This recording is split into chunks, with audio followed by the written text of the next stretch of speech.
like a Hellcat.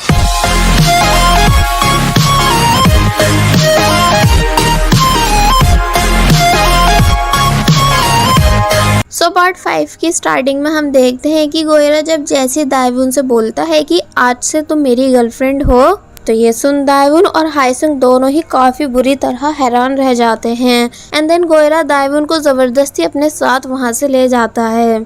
Next scene में दायवुन गोयरा के साथ लंच करती है, जहाँ वो नोटिस करती है कि गोयरा भर भर के खाना खा रहा है, जैसे उसे सालों के बाद खाना मिला हो, जिस वजह से दायवुन को गोयरा का ईटिंग मैनर बिल्कुल भी अच्छा नहीं लगता।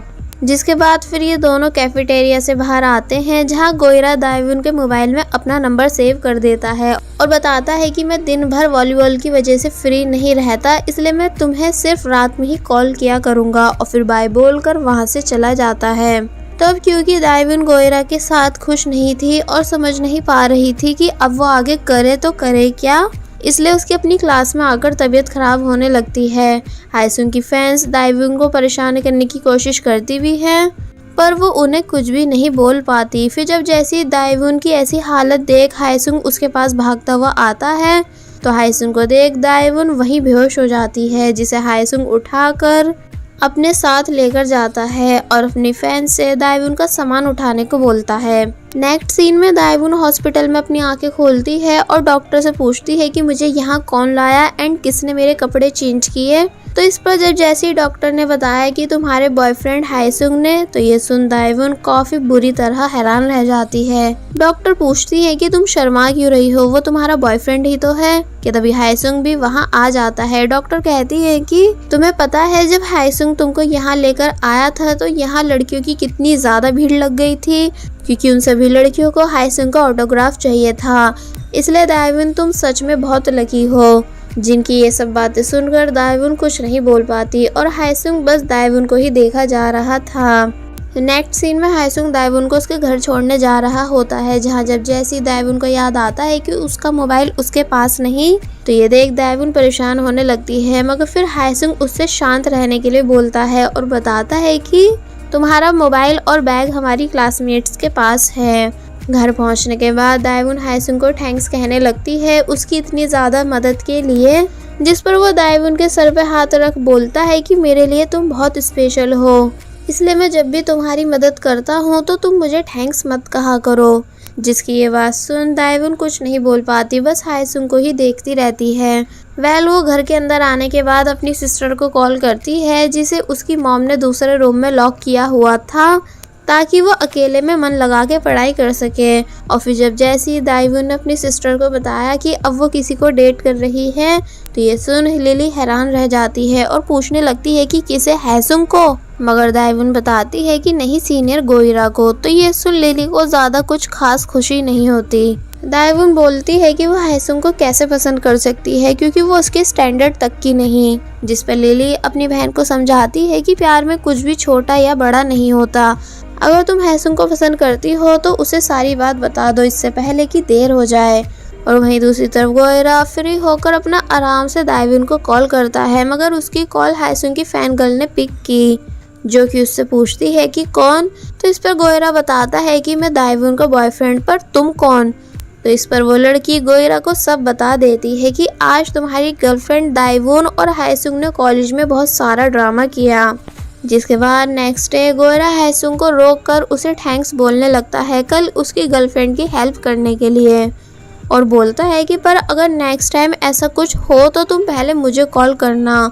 जिनकी इन बातों पर हायसुंग कुछ नहीं कह पाता और फिर गोयरा दायवुन को आता हुआ देख उसे ज़बरदस्ती अपने साथ वहाँ से ले जाता है और फिर एक जगह बैठकर दायवुन को उसका बैग और मोबाइल वापस देता है, जो हायसुंग की फैन गर्ल्स के पास रह गया था, और पूछता है कि क्या तुम मेरे साथ कंफर्टेबल फील नहीं करती हो, जिस वजह से तुम्हारी तबीयत बिगड़ी और तुम डायरेक्ट हॉस्पिटल में एडमिट हो गई। जिस पर दायवुन हिचकिचाते हुए कहती है कि नहीं, ऐसा कुछ नहीं है, मैं बस बिगड़ते मौसम की वजह से बेहोश हो गई थी। तो ये सुन गोयरा खुश होने लगता है और बोलता है कि देखा, मुझे तो पहले ही पता था कि तुम मेरे साथ खुश हो। अब नेक्स्ट सीन में दायवुन क्लास में आती है और बिल्कुल ऐसे रिएक्ट करने लगती है जैसे वो बिल्कुल नॉर्मल और खुश हो, मगर हायसुंग उसके इस चेंज बिहेवियर को नोटिस कर लेता है। नेक्स्ट सीन में कोच सभी वॉलीबॉल प्लेयर्स को कंपटीशन के बारे में बताते हैं जो कि बहुत जल्द स्टार्ट होने वाला है, जिसकी प्रिपरेशन करने के लिए सभी प्लेयर्स रेडी हो जाते हैं। और फिर जब गोयरा वापस घर जाने लगता है कि तभी उसे हायसुंग की कार दिखाई देती है, जिसे देख वो उसकी तारीफ करने लगता है कि ये सच में कितनी ज़्यादा कूल है। मगर हायसुंग गोयरा से सिर्फ दाएवुन के बारे में पूछता है और कहता है कि मुझे उम्मीद है कि तुम दाएवुन को कभी डिसअपॉइंट नहीं करोगे। तो ये सुन गोयरा सीरियस होकर हायसुंग से पूछता है कि क्या तुम भी मेरी दाएवुन को पसंद करते हो। तो ये बात सुन हायसुंग काफ़ी बुरी तरह हैरान रह जाता है और अब इससे पहले कि वो कुछ बोल पाता, मगर तभी गोयरा कहता है कि अरे मैं तो मजाक कर रहा था, क्योंकि मुझे पता है कि दाएवुन तुम्हारे स्टैंडर्ड और तुम्हारे टाइप की लड़की नहीं, यानी तुम तो बहुत ही ज़्यादा फेमस हो, इसलिए तुम सिर्फ फेमस लड़कियों को ही डेट करते होंगे।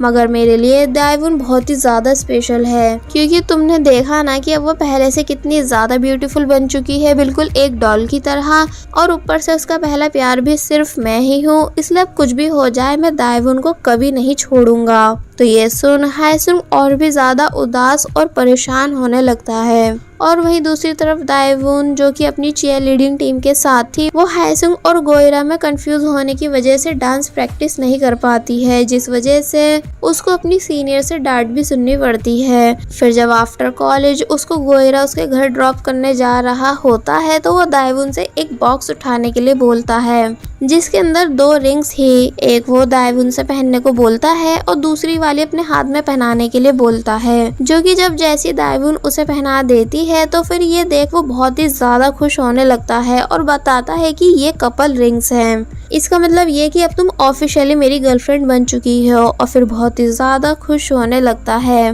मगर दाएवुन बिल्कुल भी खुश नहीं दिख रही थी। फिर वो दाएवुन को उसके घर ड्रॉप कर देता है एंड आगे आकर किस मांगने लगता है, मगर ये देख दाएवुन साफ मना कर देती है, जिस पर वो बोलता है कि चलो कोई नहीं, मैं तुम्हारा वेट करूंगा जब तक कि तुम किस के लिए रेडी नहीं हो जाती। और फिर दाएवुन चुपचाप घर के अंदर चली जाती है। फिर जब गोयरा अपने घर जा रहा था कि तभी उसको सोबिन के साथ अपना बेस्ट फ्रेंड दिखाई देता है, यानी ये दोनों एक दूसरे को डेट कर रहे हैं। गोयरा हैरानी से अपने दोस्त से पूछता है कि तुम इस चुड़ैल के साथ रिलेशनशिप में कैसे आ सकते हो। तो इस पर सोबिन गुस्से से गोयरा से पूछती है कि क्या तुम्हें इस टाइम मेरे हाथों से मरना है।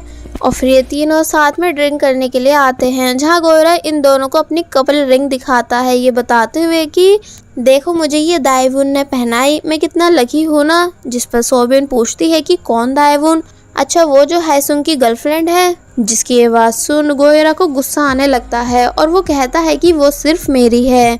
सोबिन कहती है कि देखो मैं तुमको फ्री की एडवाइस देना चाहूँगी ताकि तुम फ्यूचर में खुश रह सको, और वो ये कि तुम उस लड़की से ब्रेकअप कर लो ताकि आगे तुम्हारा दिल ना टूटे। जिसकी इस बात पर गोयरा और भी ज़्यादा गुस्सा करने लगता है। नेक्स्ट सीन में हम हायसुंग की फैन गर्ल्स को ड्रिंक करते हुए देखते हैं, जिसमें से एक बोलती है कि जब मेरे पास दाएवुन का मोबाइल था तो मैंने उसमें से हायसुंग और उसके बॉयफ्रेंड का नंबर निकाल लिया था, इसलिए चलो थोड़े मज़े करते हैं उन सभी को परेशान करके। और फिर वो सबसे पहले गोयरा को कॉल करती है, उससे ये बोलने के लिए कि तुम्हारी गर्लफ्रेंड हायसुंग के साथ फ्रेशर पार्टी रेस्टोरेंट में है और उसका हाथ पकड़ के बैठी हुई है। तो ये सुन गोयरा बहुत ही ज़्यादा गुस्से में आ जाता है। फिर वो दोनों दाएवुन को कॉल करके बताती है कि तुम्हारा बॉयफ्रेंड और हायसुंग दोनों बहुत बुरी तरह लड़ रहे हैं, जहाँ शायद आज वो दोनों एक दूसरे को ख़त्म ही कर देंगे। और फिर कॉल कट करके दोनों ज़ोर ज़ोर से हंसने लगती हैं।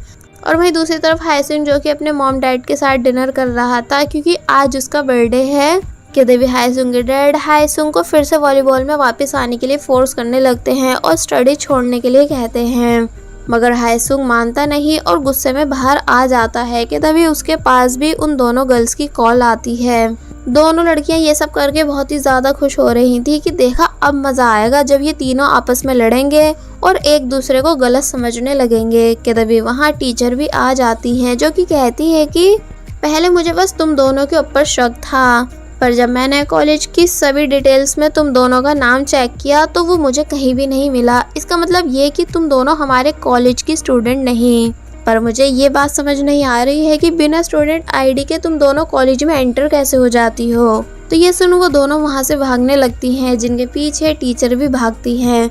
कि तभी गोयरा भी दाएवुन और हायसुंग को ढूंढते हुए वहाँ पहुँच जाता है, जिसके पीछे पीछे दाएवुन भी वहाँ आती है और पूछने लगती है कि हायसुंग कहाँ है, कहीं तुमने उसको बहुत ज्यादा तो नहीं मारा।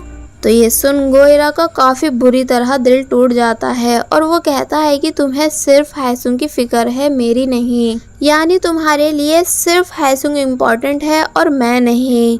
तो ये सुन दाएवुन चुप रह जाती है और बिल्कुल भी कुछ बोल नहीं पाती। कि तभी हायसुंग भी भागता हुआ वहाँ आ जाता है, जिसे देख गोयरा और दाएवुन ये दोनों ही शॉक थे। और बस फिर इसी के साथ पार्ट 5 यहीं पर एंड हो जाता है।